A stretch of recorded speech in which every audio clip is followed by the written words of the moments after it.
Hello everyone, welcome in Kiran learners academy. इस video में रहने वाला है इस क्लास में सेट नंबर 17 का। यह है part number 3, numerical ability. Question number 76 to 90 तक रहता है न्यूमेरिकल एबिलिटी आपके एग्जाम में। उसी तरह से अभी इसमें रहेगा। ये क्वेश्चन पेपर पूछा गया था 21/11/2023 शिफ्ट नंबर सेकंड। जो भी मैथ्स के क्वेश्चन आए थे इस पेपर में वो सारे आपके इस क्लास में कवर होंगे। इससे पहले हमने बहुत सारे सेट सोल्व किए। ये है सेट नंबर 17। टोटल हम 45 सेट करेंगे और एक सेट में रहते हैं 100 क्वेश्चन। टोटल मतलब कि 4500 क्वेश्चन का हमारा टारगेट है। अगर आप ये सारे क्वेश्चन लगा लेते हो आपका जो पैटर्न है वो कवर हो जाएगा। सारा का सारा सिलेबस भी आपका रिवाइज हो जाएगा। मोस्टली जो रिपीटेड क्वेश्चन होते हैं, सारी टाइप जो क्वेश्चन की बनती हैं वो सारी रिपीट हो जाएंगी आपकी, मतलब रिवाइज हो जाएंगी। और बार बार रिपीट होने के बाद आपको क्वेश्चन का पैटर्न भी पता लग जाएगा। आपकी क्वेश्चन की जो सोल्व करने की स्पीड है वो भी बन जाएगी। तो अभी स्टार्ट करते हैं numerical ability set number 17। Question number 76। चक्रवर्ती ब्याज की दर एक निश्चित दर पर एक राशि 2 वर्ष में कितनी होगी? 2 वर्ष में होगी ये, और 4 वर्ष में हो जाती है इतनी। तो ब्याज दर ज्ञात कीजिए। जब आप निकालते हो, जैसे कि 2 वर्ष में कोई राशि कितनी हो जाती है, तो आप निकालते हो जैसे कि मतलब कि मान लो आप रेशियो लेते हो। ठीक है, रेट होती है जो प्रिंसिपल और उसका अमाउंट का रेशियो लेते हो। फिर अगली बार फिर प्रिंसिपल अमाउंट का ये रेशियो आता है। एक वर्ष में ये होगी, अगले वर्ष में ये होगी। तो क्या करते हो आप? 2 वर्ष में कितनी हो जाती है? तो आप कहते हैं पी का स्क्वायर और ये ए का स्क्वायर। तो सीधा आप करते हो ए बाय पी की पावर 2 हो जाती है। ठीक है, अमाउंट बटे प्रिंसिपल की पावर कितना हो जाता है, उसका होल स्क्वायर हो जाता है। वैसे ही यहाँ पे देखो 2 वर्ष में ये हो जाती है, 4 वर्ष में हो जाती है। तो आपको क्या करना है, इनका गैप लेना है। 4 वर्ष और 2 वर्ष का, 2 वर्ष आएगा। और सीधा हम डायरेक्टली कह सकते हैं 2 वर्ष में कितना हो जाएगा। 2 वर्ष में जो अपने आप का कितने टाइम्स हो जाएगी राशि?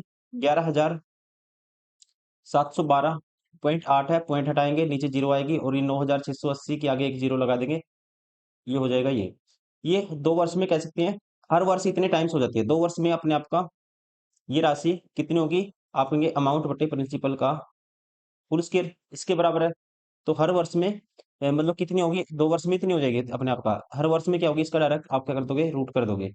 तो यहाँ से अगर हम काटते हैं इसको 4 पे, तो 4 पे काटेंगे आएगा 24,200। और इसको 4 पे काटेंगे तो ये आएगा 4 दूनी 8, 3 बचेगा, 4 निमा 36, 1 बचेगा, 4 दूनी 8, 4 अट्ठा 32, 4 दूनी 8। ये होगी हर एक वर्ष में कह सकते हैं अमाउंट और प्रिंसिपल का रेशियो ये आएगा। इसका रूट करना है। पहले इसको और भी 2 पे कटेगा ये, तो 2 पे काटेंगे, नीचे तो आएगा 121 के आगे 2 जीरो, और ऊपर आएगा इसके ऊपर 2 एकम 2, 2 चौके 8, 2 चौके 12, 2 चौके 8, 2 एकम 2, 14,641। अब नीचे 11 पे कैंसिल आउट होता है, ऊपर भी करके देखते हैं। 11 से काटेंगे इसको 1100 आएगा। ऊपर काटते हैं 11 एकम 11, बचेगा 3, 11 तिये 33, 11 तिये 33, 11 एकम 11, 1331 बटे 1100 आया। अब इसको फिर 11 से कैंसिल आउट कर दो, नीचे तो 100 आएगा और ऊपर आएगा 11 का स्क्वायर। 121 होता है 11 का स्क्वायर, जब 11 से कैंसिल आउट करेंगे। तो कह सकते हैं ये होगी राशि एक वर्ष में। अगर प्रिंसिपल पी था, अमाउंट हो गया अपने आप का इतने टाइम्स होगी। तो इसका आप रूट कर दोगे तो प्रिंसिपल और अमाउंट का जो रेशियो आएगा, अमाउंट और प्रिंसिपल का जो रेशियो आएगा, कहेंगे राशि होगी 10 से 11। अगर एक साल में राशि 10 से 11 हो जाती है तो इंटरेस्ट मिलता है 1 का 10 के पीछे इंटू में 100 7वें परसेंटेज, तो रेट आएगी 10%। Option first.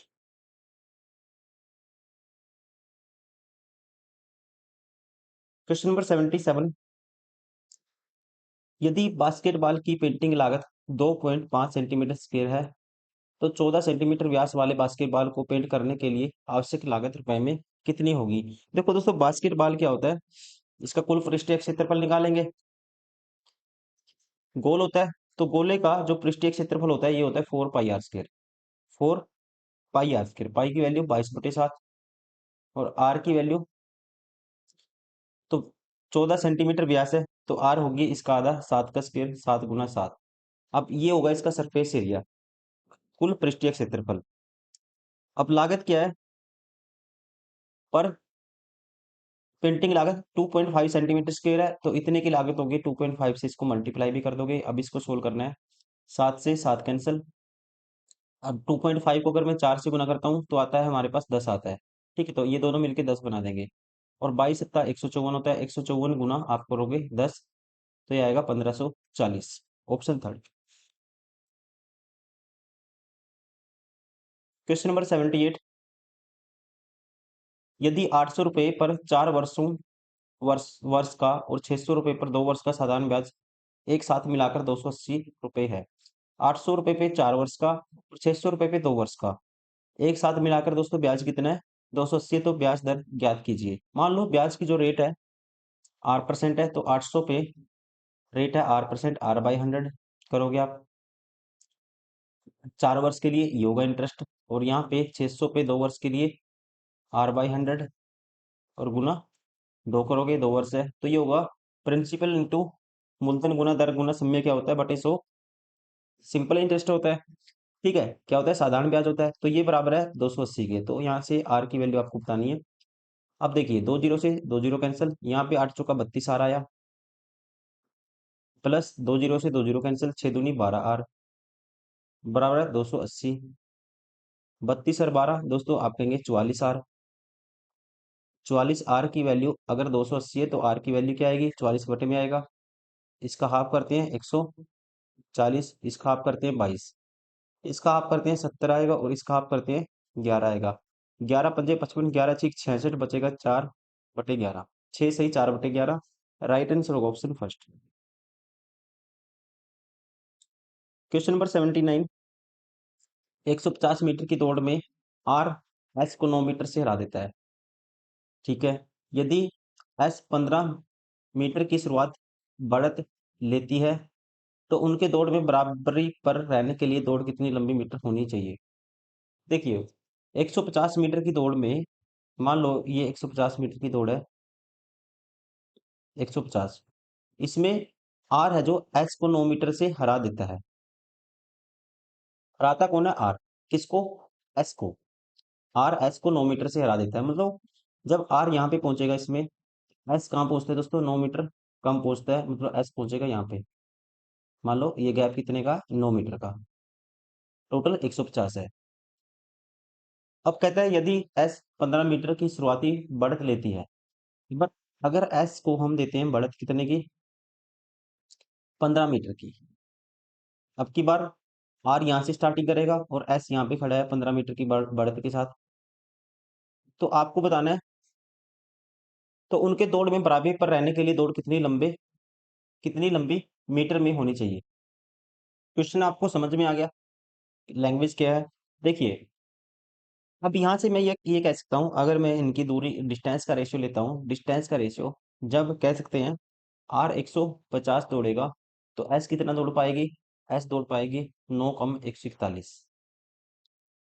अब दोस्तों जब सेम दौड़ना है, जो उनके जो डिस्टेंस का रेशियो होगा वही क्या होगा? स्पीड का रेशियो होगा। तो यहाँ से आर और एस की अगर मैं कहूँ स्पीड का रेशियो या डिस्टेंस का रेशियो सेम होगा, तो ये होगा 150 बटे 141। अब एस क्या लेता है? 15 मीटर का शुरुआत लेता है। इसका मतलब अगर आपको डिस्टेंस सेम करना है तो आर को एस से कितना ज्यादा दौड़ना होगा? तो आप कहेंगे आर को एस से 15 मीटर ज्यादा दौड़ना होगा। मतलब ये दौड़ेगा, एक को दौड़ना पड़ेगा, ये दौड़ेगा मान लो यहाँ पे एक्स प्लस, इसको 15 दौड़ना पड़ेगा आर को, और इसको दौड़ना पड़ेगा x. This is equal to this, तो यहाँ पे 150 एक्स की वैल्यू आएगी। 150 एक्स इज इक्वल टू आएगा 141 एक्स प्लस 15 गुना 141। 9 एक्स की वैल्यू आएगी दोस्तों इसके बराबर, तो एक्स की वैल्यू क्या आएगी? 9 बटे में जाएगा, 15 गुना 141 बटे 9 होगा, तो 9 से कैंसिल आउट करेंगे, 3 तिया 9, 3 पंजे 15, 3 से काटेंगे, 3 चौके 12, 3 चौके 12, 3 सत्ता 21, 47 पंजा तो आएगा 5 सत्ता 35, 3 कैरी, 5 चौका 20 और 3 23, 235 मीटर। तो इसका मतलब एक्स की वैल्यू क्या आई? एक्स की वैल्यू आई 235 मीटर। एक्स को तो 15 मिनट की शुरुआत मिली थी। ठीक है, एक्स को तो 15 मिनट की क्या मिली थी? शुरुआत मिली थी। तो टोटल दूरी क्या आएगी? जितना क्या दौड़ेगा, उसको तो 15 मिनट कम दौड़ा, तो मतलब शुरुआत मिली थी, डिस्टेंस रखना इक्वल। तो ये टोटल होगा डिस्टेंस एक्स 235 में ऐड करना पड़ेगा आपको 15 मीटर और, जो एस को क्या दी थी? आर ने शुरुआत दी थी, क्योंकि आर दौड़ कंप्लीट करेगा, वो 15 तो दौड़ेगा ही दौड़ेगा जो एस को शुरुआत दी थी, वो कंप्लीट तो दौड़ेगा स्टार्टिंग पॉइंट से एंड पॉइंट तक। तो आपको 15 जो एस को शुरुआत दी थी वो भी आपको ऐड करना पड़ेगा, क्योंकि आर दौड़ता है स्टार्टिंग बिंदु से लेके आखिरी बिंदु तक। तो यहाँ पे टोटल डिस्टेंस आएगा 250। राइट आंसर होगा ऑप्शन फर्स्ट। ठीक है, तो उनके दौड़ में बराबरी पर रहने के लिए दौड़ की जो लंबाई कितनी होनी चाहिए, 250 metre. Option first. Question number 80। दिए गए पदों को अवरोही मतलब कि डिसेंडिंग ऑर्डर में व्यवस्थित करने पर कौन सा पद ठीक मध्य में आएगा, बीच में बताना कौन सा आएगा। देखो टोटल 5 है, तो बीच में मिडिल वाला आएगा, तीसरे नंबर का आपको बताना है घटते क्रम में, जब डिसेंडिंग ऑर्डर में आप लिखोगे इसको। तो सबसे पहले सबसे बड़ा आएगा, डिसेंडिंग ऑर्डर में लिखेंगे तो सबसे बड़ा देखो कौन सा इसमें। चेक करने का तरीका ये होता है, आप ऑप्शन से ही देखो। नहीं, ऑप्शन से भी आप नहीं दे सकते, क्योंकि ऑप्शन में ये नहीं पूछा कि सबसे बड़ा कौन सा होगा, सबसे छोटा कौन सा होगा। ठीक है, आपको बीच में देखना है कौन सा आएगा। अगर मैं इनको मल्टीप्लाई करके देखता हूँ, जो ऊपर की तरफ चेक करते हैं फ्रैक्शन को, जब ऊपर की तरफ बड़ा आता है क्रॉस मल्टीप्लाई करने पे वो बड़ा होगा, जो ऊपर की तरफ छोटा आएगा वो छोटा होगा। देखो 17 × 25 करेंगे, और यहाँ 20 × 23 × 40, ये 460 आता है। और 17 × 25 आता है, 17 25 सत्ता 175, 17 25 × 25 और 17 42, 425 आता है, मतलब ये बड़ा है सबसे अभी तक। इसको इससे कंपेयर करता हूँ, 25 11 5 7 275, हाँ 275 आता है, और ये आता है 23 × 13 आता है। 23 × 13 करोगे, 13 3 39, 13 दूनी 26 और 3 29, ये बड़ा आएगा दोस्तों। ठीक है, तो ये बड़ा, अभी तक ये बड़ा है सबसे। उसके बाद इसको कंपेयर करते हैं, 25 6 150, 23 7 161, तो ये बड़ा है। 25 7 150, 23 8 184, ये बड़ा है। मतलब सबसे बड़ा, सबसे मतलब डिसेंडिंग ऑर्डर में लिखेंगे सबसे पहले तो ये आएगा, सबसे बड़ा आता है। अब उसके बाद चेक करेंगे दूसरे नंबर पे कौन आएगा। अब 17 बटे इसको छोड़ दो, अब इनको चेक करो। 11 दूनी 22 13 × 17 दोस्तों, 17 3 51, 5 कैरी, 17 × 17 और 5 22, और ये 221 आता है, और ये क्या आता है 11 दूनी 22 तो इसका मतलब ये बड़ा है भाई। इसको इससे करेंगे, 6 दूनी 12 120, 17 7 119, तो ये बड़ा आता है। अब इसको चेक करते हैं, 17 7 × 39 8 6 48, अब ये बड़ा हो गया। तो इसका मतलब सबसे बड़ा हो गया दोस्तों ये वाला, दूसरे नंबर पे हो गया 7/8। ये दो कंपेयर हो गए। अब इनको तो हमने चेक ही कर लिया, इनमें कौन बड़ा है, ये तीसरे नंबर पे आएगा 6/7। राइट आंसर होगा ऑप्शन फर्स्ट। डिसेंडिंग ऑर्डर मतलब कि सबसे बड़ा लिखना है, फिर उसके बाद दूसरा, फिर तीसरा। तो तीसरा कौन सा होगा, जो इनमें मिडिल में आएगा, बीच में आएगा, मध्य में आएगा। Question number 81। एक कुर्सी का अंकित मूल्य 1200 रुपए था, यदि कीमत इसके क्रय मूल्य से 20% अधिक थी। यदि कुर्सी का अंकित मूल्य 5% की छूट बेचा गया तो लाभ प्रतिशत ज्ञात कीजिए। देखो एक कुर्सी का अंकित मूल्य 1200 रुपए था, मार्क प्राइस है 1200, यह इसके क्रय मूल्य से 20% अधिक था। तो सीपी अगर 5 है, तो एसपी कितना है, ये सॉरी मार्क प्राइस कितना कितना है, 20% अधिक 6 है। तो और 6 यूनिट की वैल्यू 1200, तो 1 यूनिट की वैल्यू 200 आएगी। तो यहाँ से आप कह सकते हो सीपी कितना होगा, 200 × 1000 होगा। अगर कहता है 5% की छूट पर बेचा गया तो लाभ प्रतिशत ज्ञात कीजिए। अगर इसको 5% की छूट पे बेचेंगे तो 1200 का 5% की फ्रैक्शन होती है 1/20, 19/20 में बेचेंगे, तो ये होगा एसपी। और सीपी कितना है, सीपी है 1000। तो आपको बताना है प्रॉफिट परसेंट। अब सीधा काटो, दो जीरो से दो, ये जीरो से जीरो, दो पे काटेंगे 60 आएगा, और 19 छिक्का होता है, 19 × 5 = 95, 19 छिक्का 114, 1140 आएगा। तो यहाँ पे प्रॉफिट है कितने का, 140 का, 1000 के पीछे, इंटू में 100 साथ में परसेंटेज, तो 3 जीरो से 3 जीरो कैंसिल, तो प्रॉफिट होगा 14% का। ऑप्शन 4।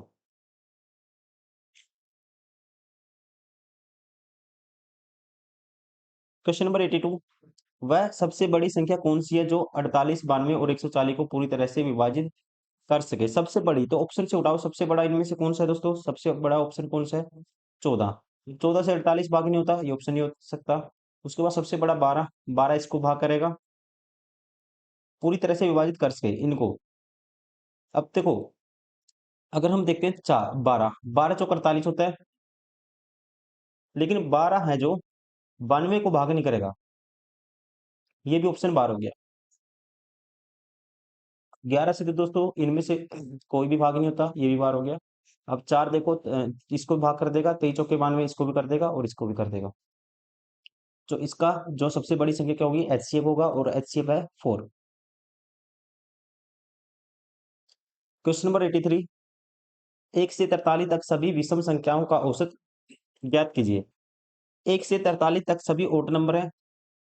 मान लो एक ऐसे है, दो तीन ओड नंबर, फिर 5 आएगा, फिर 7, ऐसे चलते चलते कितना तक है, 43 तक। इनका आपको बताना है औसत। तो सम निकालेंगे, एपी अप्लाई करेंगे यहाँ पे। अगर आप देखते हो कॉमन डिफरेंस 2 आता है, डी की वैल्यू होगी 2। लास्ट टर्म निकालते हैं, nth टर्म, उसका फॉर्मूला होता है first term a plus n minus one, n होता है number of term, into d, d होता है कॉमन डिफरेंस 2। तो यहाँ से नंबर ऑफ टर्म हमें पता लग जाएगी, 42 बराबर आएगा n minus one into two. तो 2 पे काटेंगे, 21 दूनी 42, 21 आएगा, और ये प्लस होगा तो एन की वैल्यू होगी 22। तो सम ऑफ, दोस्तों सम निकालना हो किसी भी, मान लो कि एपी का अर्थमेटिकल प्रोग्रेशन का, उसके लिए फॉर्मूला होता है n by two a plus l. A कौन सा होगा, ए होगी फर्स्ट टर्म और एल होगी लास्ट टर्म। तो ये आपको सोल्व करना है। एन की वैल्यू क्या आई थी, 22 है, तो 22 बटे 2 11 आएगा, और ये आएगा 44। तो 44 गुना 11 करोगे आप, ये होगा सम। 44 गुना 11 करोगे दोस्तों, क्या होगा, 44 गुना 11 करोगे, सम आएगा हमारे पास। एन की मतलब कि सम आ जाएगा इन सभी का। लेकिन आपको तो एवरेज निकालना है, तो नंबर ऑफ टर्म कितनी निकाली है हमने, एन की वैल्यू 22 है, तो 22 से भी डिवाइड कर देंगे इसको। 22 दूनी 44, 11 से मल्टीप्लाई करेंगे 2 की, तो ये आएगा 22, एवरेज होगा 22। राइट आंसर होगा ऑप्शन थर्ड। क्वेश्चन नंबर 84, ए और बी अलग अलग काम करते हुए 12 घंटे और 10 घंटे में एक खेत में घास काट सकते हैं। ए से शुरू करते हुए 5 एम से प्रति 1 घंटे के लिए बारी बारी से काम करते हैं। ठीक है, घास काटने का काम किस समय पूरा होगा। देखो, ए खेत में घास काट सकता है 12 घंटे में, और बी काट सकता है 10 घंटे में। टोटल काम मान लेते हैं इन दोनों का, एलसीएम क्या होगा, ये होगा 60। ये 1 घंटे में कितना काटेगा, 5 काम करेगा, कह सकते हैं, और ये करेगा 6 करेगा। शुरुआत कहाँ से करनी है आपको, ए से शुरू करते हुए इस काम को खत्म करना है। ए से शुरू करते हुए ए आया दोस्तों, 5 काम कर गया।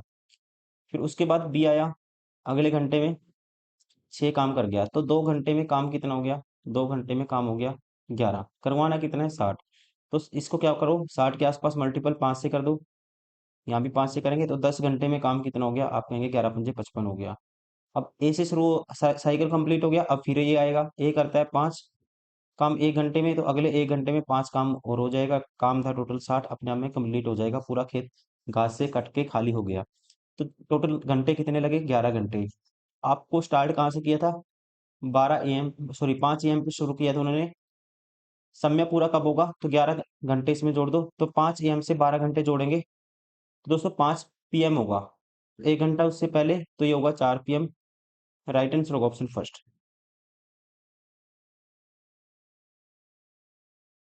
क्वेश्चन नंबर 85, यदि डेविड 25 रुपए में 10 केले खरीदता है और 45 रुपए में 9 केले बेचता है, तो लाभ प्रतिशत ज्ञात कीजिए।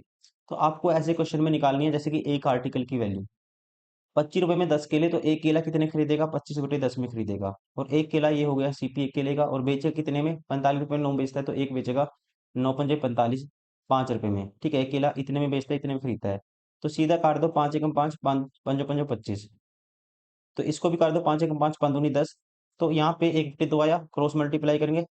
अगर एक केला 1 यूनिट में खरीदता है, बेचता है 2 यूनिट में, तो यहाँ पे ओवरऑल प्रॉफिट कितना है, अपने आप में कह सकते हैं 100% का है।